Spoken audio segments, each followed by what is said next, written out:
मोरा बलमा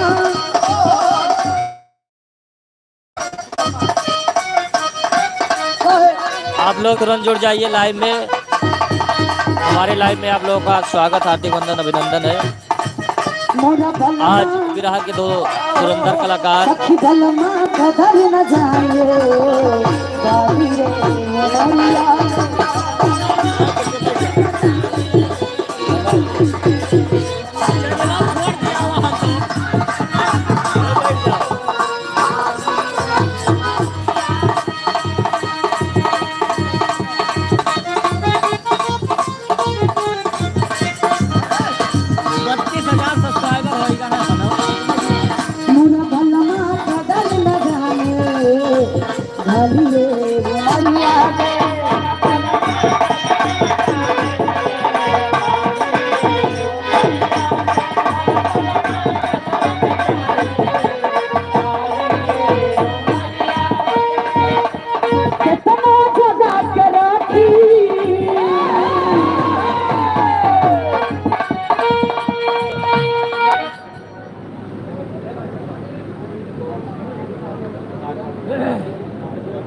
धर्म के गार्जियन कुंवर सिंह साखीपुर की ऐतिहासिक धरती से शानदार 501 रुपए का आशीर्वाद। बहुत बहुत धन्यवाद। आशीर्वाद की प्रतीक्षा बा। एक बार जोरदार ताली बजा के आप लोग स्वागत कर दी, सम्मान कर दी। यहाँ ठाकुर जी आए गलन, मिश्रा जी, अब यादव जी के कमी बा। यादव जी की संख्या बहुत बा लेकिन कमी बा। आप तो हुए करा, हम आप पे कहा जो हिसाब से संख्या में हिसाब से कमी है। यह सब तकलीफ बा दिल में। ए भैया अब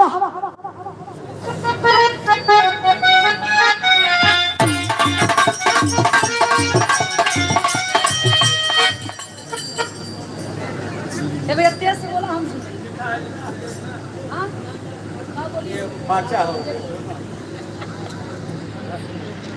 धर्म के गार्जियन किशन लाल यादव साकीपुर कोंडा की ऐतिहासिक धरती से शानदार 101 रुपया के आशीर्वाद। बहुत बहुत प्रणाम। कहाँ भैया? अच्छा, बहुत बहुत धन्यवाद बा। आशीर्वाद की प्रतीक्षा बा। उपस्थित जनता जनार्दन के पैर छू के पैर आशीर्वाद के कामना बा। सखी बलमा मोरा बलमा कदर न जाने बारी रे मोरिया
धर्म के गार्जियन छोटे लाल प्रधान साकीपुर की धरती से शानदार 101 रुपया के आशीर्वाद। प्रधान जी के बहुत बहुत प्रणाम हो।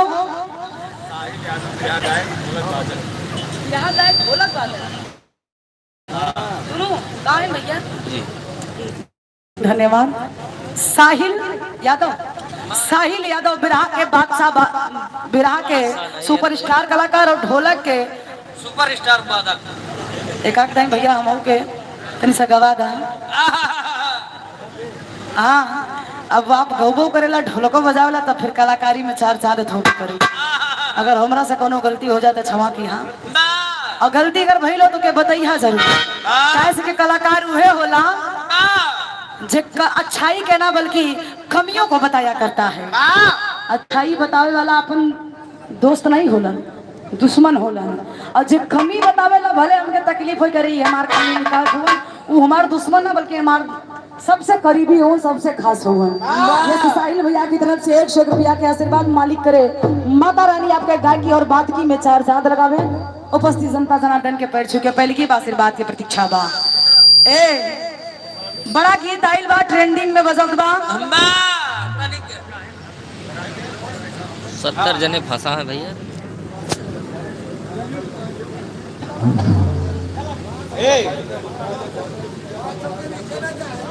बने रहिए भैया। अबे ट्रेंडिंग में गीत चलत बा समझ आप लोग बने रहिए। रागिनी जी के जे एक जमीन से उठ के अब समझ लीजिए आसमान पे बैठ गई है। रागिनी जेकर कोनो वजूद केहू समझत ना रहे, लेकिन आज दुनिया जाना था। एक दिन में कम से कम हमरे हिसाब से जहां तक हम देखे रहे 58 मिलियन क्रॉस हो चुकल रहे। सही बात है ना? सोचिए किस्मत के कर कहाँ कब लेके जाए कुछ पता बजा भी बता।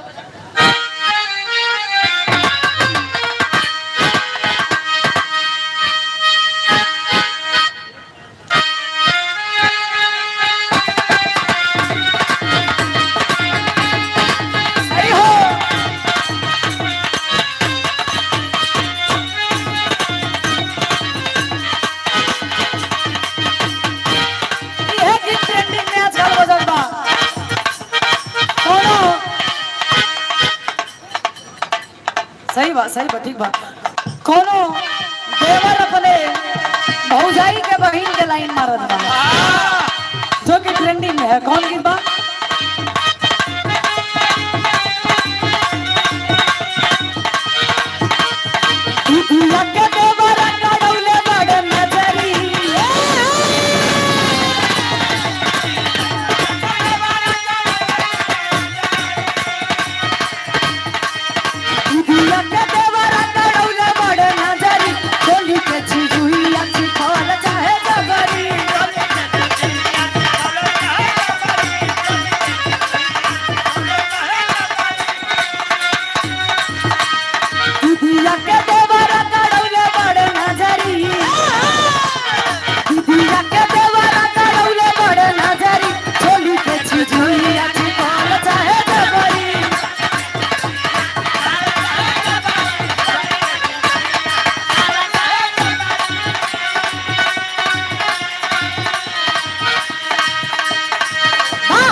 आशीर्वाद मिला राम मोहन यादव फौजी गोंडा साकेपुर की ऐतिहासिक धरती से शानदार 100 रुपए का पुरस्कार। बहुत बहुत पहले की प्रणाम हो।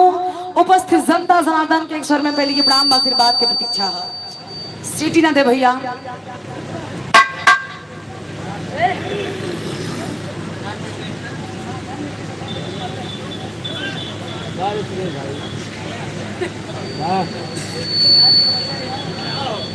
वाह तनी साम चाँद बारी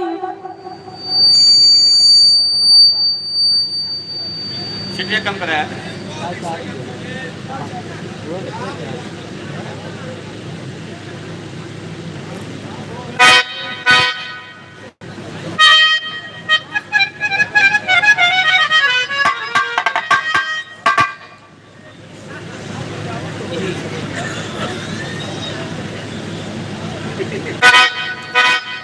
वाह आओ हाँ?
बारात मालिक हुआ।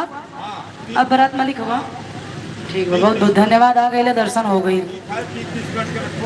20 मिनट के रख दे, कोनो दिक्कत नहीं है एकदम ना। 7 बजे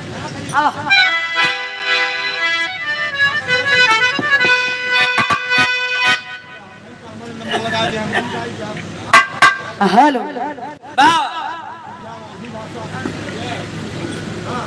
चलो भैया।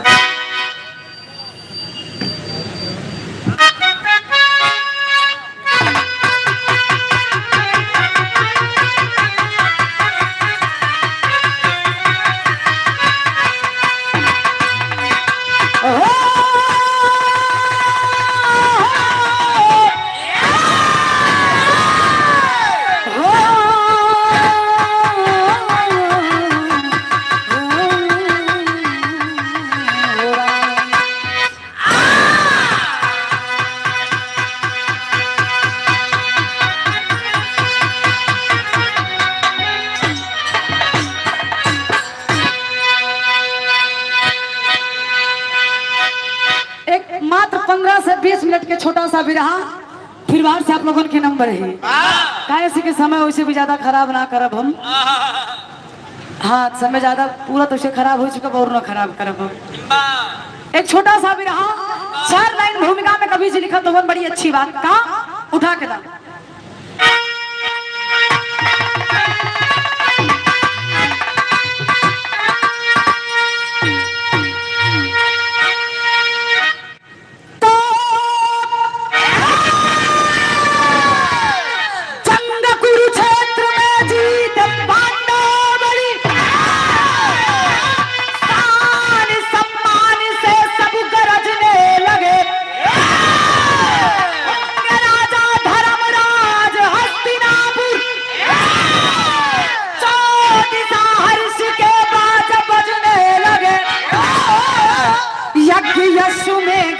यशो छोड़ा गया सामने धर्मराजा के अर्जुन कहे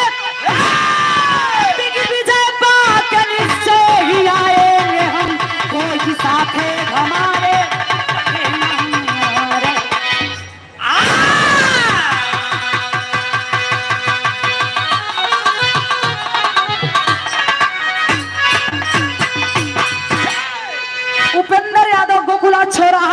ऐतिहासिक धरती से भैया की तरफ से शानदार 100 रुपया के आशीर्वाद बहुत बहुत प्रणाम। मतनी से गौर करिया, बिरहा पे समझिया। ए भैया, कहानी में समय के बाद जब राजा बनावल गए धर्मराज युधिष्ठिर, 5 भाई में घमंड आ गए कि महाभारत की लड़ाई हमने जीत ले बाड़ी। हमनी जैसन मेरी धरतिया पे केहू नहीं खेबा। अच्छा, इंसान के अंदर जब घमंड अहंकार आवेला ना तो विनाश पक्का करवावेला। 5 भाई के अंदर घमंड आइल तो कन्हैया के खबर लगल बा। और जब कन्हैया के खबर लगल तो कन्हैया एक माया रचलन। अर्जुन के बुलौलन करन, अर्जुन यहाँ आवा। अर्जुन कहलन कैसन? कहलन एक काम करा, धरती पे तोहरा जैसन वीर केहू बा नहीं। एक काम करा, अश्वमेघ यज्ञ के रचना करा, घोड़ा के मस्तक पर लिखवावा कि तोरा से जे युद्ध करी, तोरा से जे जीती वो घोड़ा ले जाए। घोड़ा छूट गई, यज्ञ हो गई, घोड़ा छूटल बाप। घोड़ा आगे आगे, अर्जुन जी पीछे पीछे। जब चलन तो यहाँ गुरु जी एक लाइन कव्वाली के टुकड़ा लगल, स्वर्गीय रामदेव उस्ताद वाली।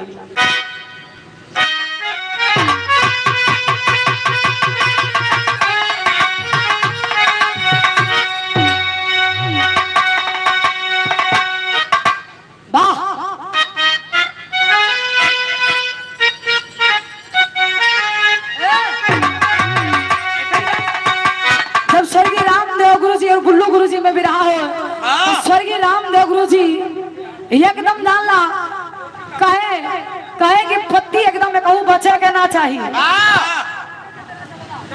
गाए कैसे गुरु जी?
भी तो प्यारा है, लेकिन भाव में हमरे गया कभी जी लिखत हुवन का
पर संसार जला डाला, लेकिन कहानी के हिजा से शुरुआत गुरु जी जौहरी में कहना बा।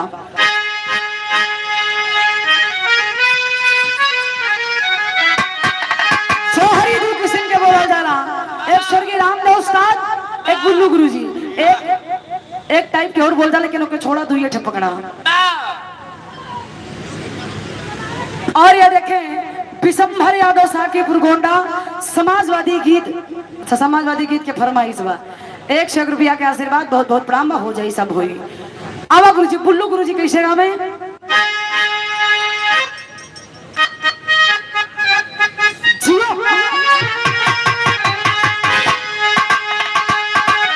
कहलंग दिया लहू से धरती कुरुक्षेत्र मैदान चला के लौटेंगे सीधे वापस पिछली झंडा फहरा के।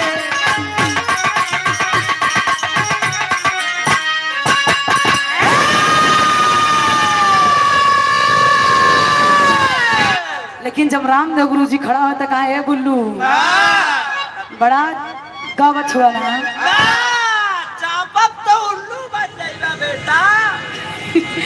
रामदेव गुरु जी कैसे गावे?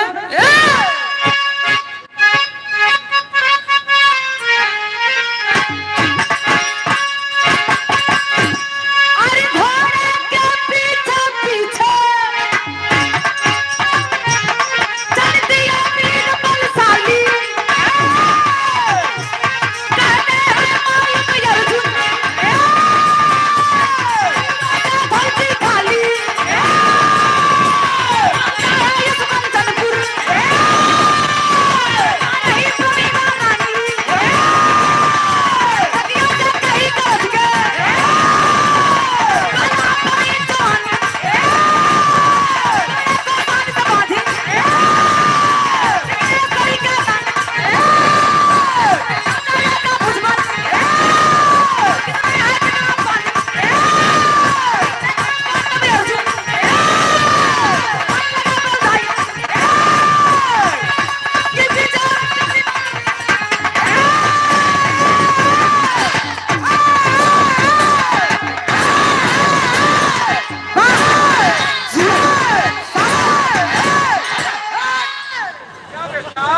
बस बस आज तो अकेले काफी है।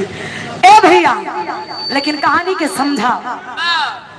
आज अर्जुन जी के घोड़वा आगे आगे, अर्जुन जी पीछे पीछे। घोड़ा चारों दिशा से लौट के आ गए, लेकिन केहू के बाजू में ताकत ना रहा कि अर्जुन के घोड़ा पकड़ ले।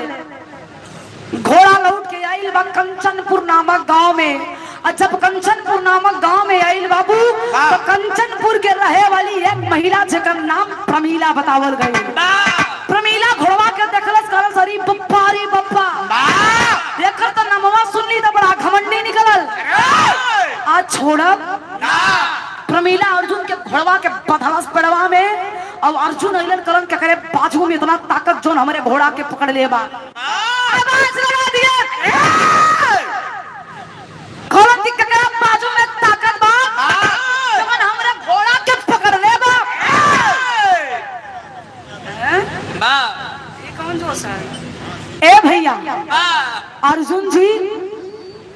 केवजिया सुन के प्रमीला बाहर अलस करस के हो चिल्ला छुआ कैसन करनी हमार घोड़ा के पकड़ ले हां प्रमीला करस के हमरे अलावा केहू दिखाई देता का अर्जुन कलन बार मेहरारू मेहरारू के जात हो हमार घोड़ा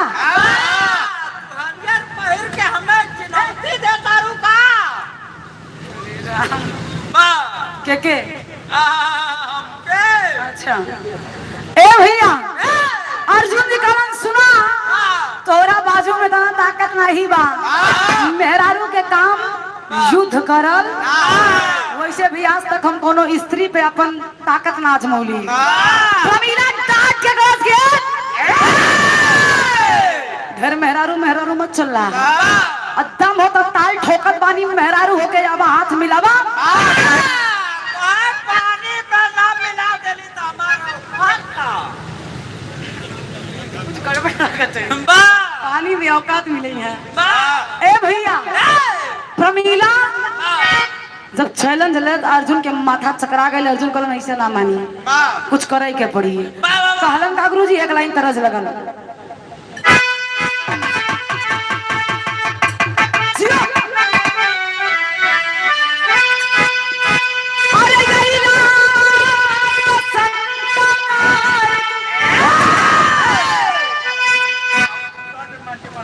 एक मिनट ना लागे शांति शांति कुल आवा आवा कहे का अरे यही ना संतार तू अरे उड़न का धीरे मोरी दहिया भईलबा अरे मोरी दहिया भईलबा अरे पियारा घाट धीरे मोरी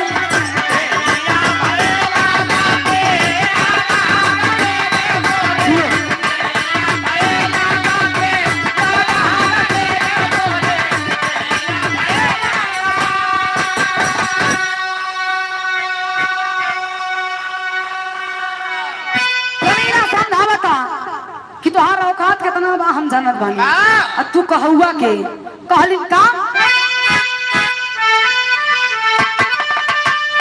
अरे या जही जरा समनवा अरे या जही जरा समनवा हरि बखान कर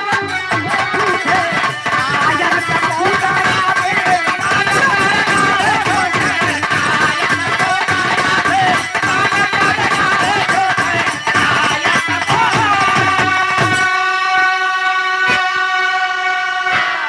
कहे हस्तिनापुर चाहिए आखी चला चिड़िया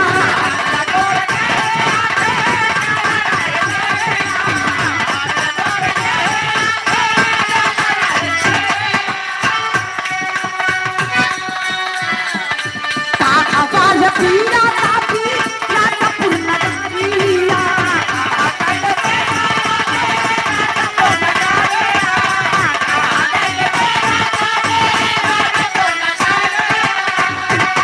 अरे सबकी द्रौपदी के कीचक पर साथ करला हो झूठे कायर सपूत अभी मान करला हो झूठे ए भैया प्रमीला कलश कि तू मर्द हुआ अरे तू मर्द ना बल्कि मौगा हुआ याद करा बीच दरबार में 5-5 पतियन की इकलौती